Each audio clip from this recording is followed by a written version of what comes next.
Hey YouTube, thanks for stopping by. Well, it's official. Chucky Season 3 has officially been cancelled by USA and SYFY, and honestly, I don't have mixed feelings about it. Opinions may be mixed among the fanbase on this one, but I thought Chucky's win in the end was a fitting one, and that the protagonist getting the bad end of the stick was a great way to shake things up. When I did my first video on my little mini-series I do, where I critique the show, it was about how the show was being given too much significance over the movies when they should have been side stories, because the movies were more mainstream and popularized, being released in theaters and such, whereas the show was premiering on not-so-popular cable networks during a time where less people are watching cable nowadays, not just in the sense that it should have been released differently, but it also had themes, new territory, and concepts that deserved the big screen treatment. However, I was happy to experience the show for what it was nonetheless, as it was very compelling and had some of the greatest moments in the franchise. But now that it's gone, we can look toward new possible futures, such as the 8th Chucky movie that Don was already working on, in spite of whatever the show's fate was going to be. We know from interviews that the movie was going to coincide with Season 4, whatever that would have been, but now there's not going to be a Season 4, so what now? I think the movie is now going to be basically what the new season would have been, but in terms of actually having a show around, this is our first time in 3 years not having a Chucky premiere for the Halloween season. So let's say in a perfect world, Dawn is able to pitch a great substitute in addition to the 8th movie. In this video, we're going to talk about 3 Chucky spin-offs that could keep the story going and the franchise alive. For this one, I'm going to go with something obvious for this first one, and that's a spin-off I like to call Charles. And as you might imagine, it's a Charles Lee Ray spin-off. The entire point of the original TV series was that it would give us the origins of Chucky, and for something that came out over 30 years after the first film, they handled it amazingly.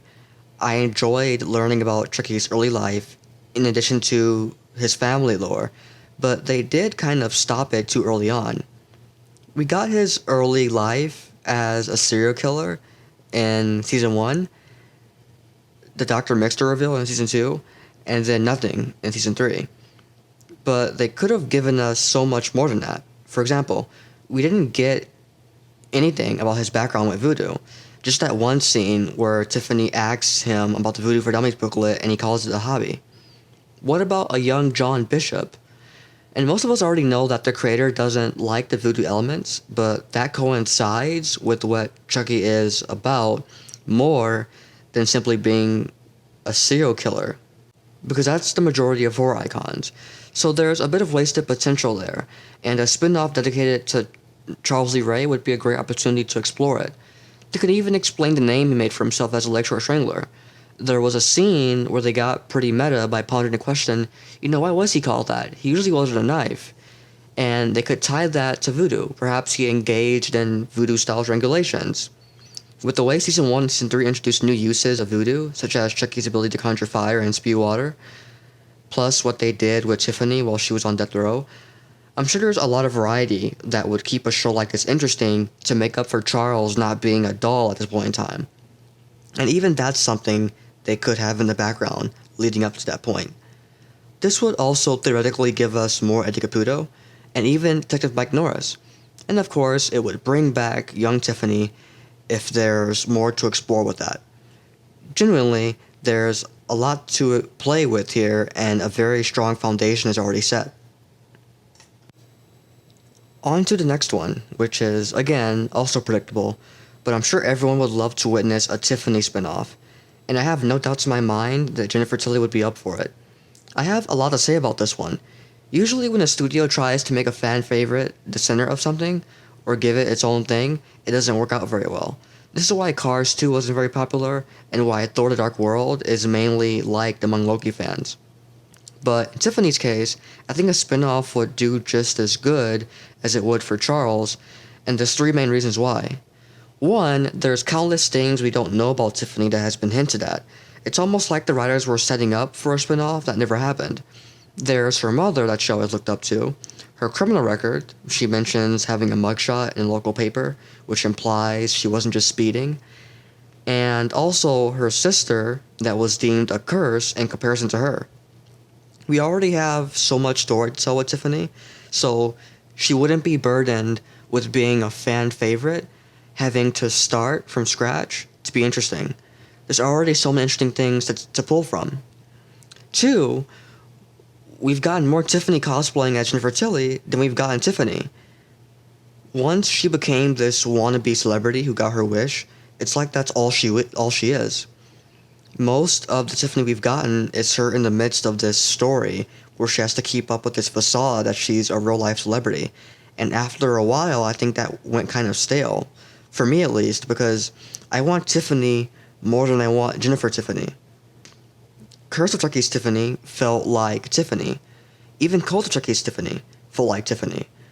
But after that, it just feels like Jennifer Tilly with excessive imposter syndrome.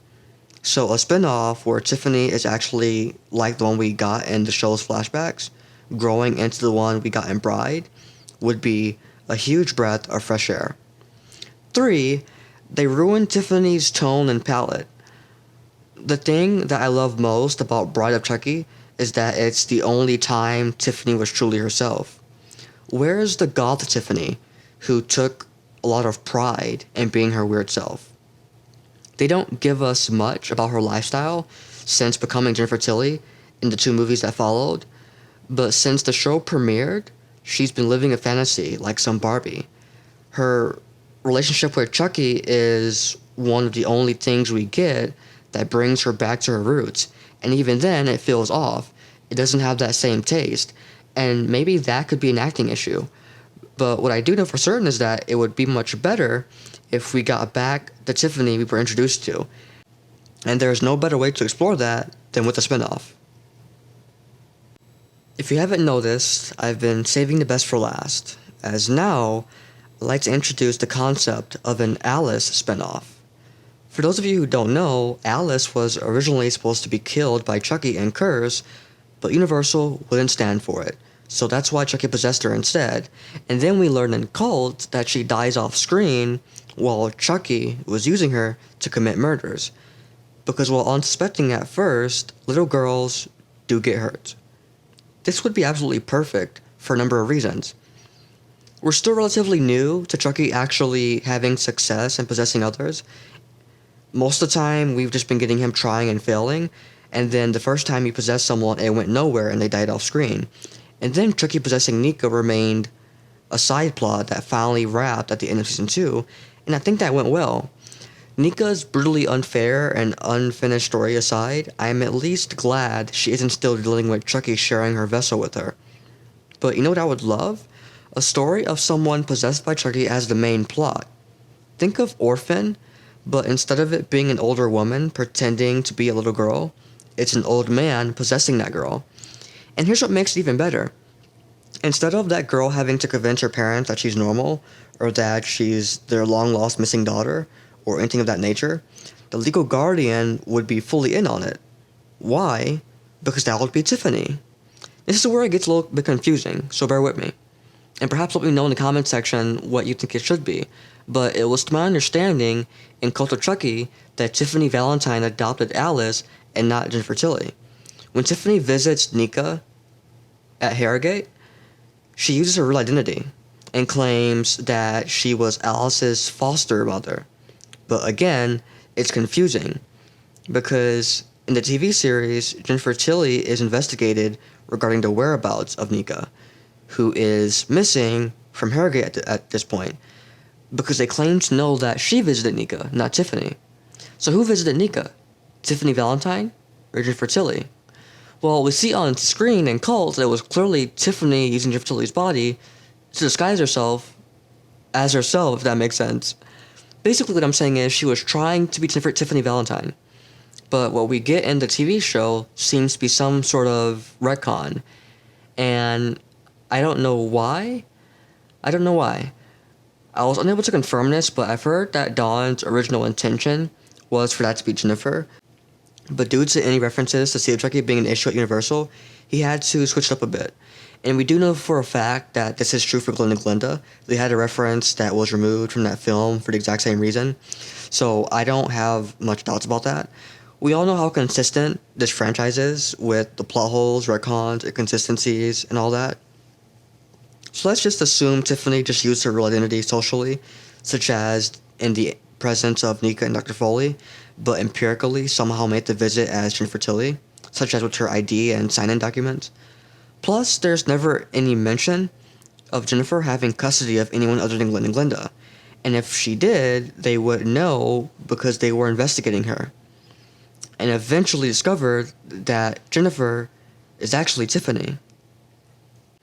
Which makes it safe to say that this hypothetical spin-off about Alice as Chucky would have her in Tiffany's custody, who would bounce him around from place to place, similar to how Tiffany would help him get around in Curse, like mailing him to the Pierce household and to Andy's place.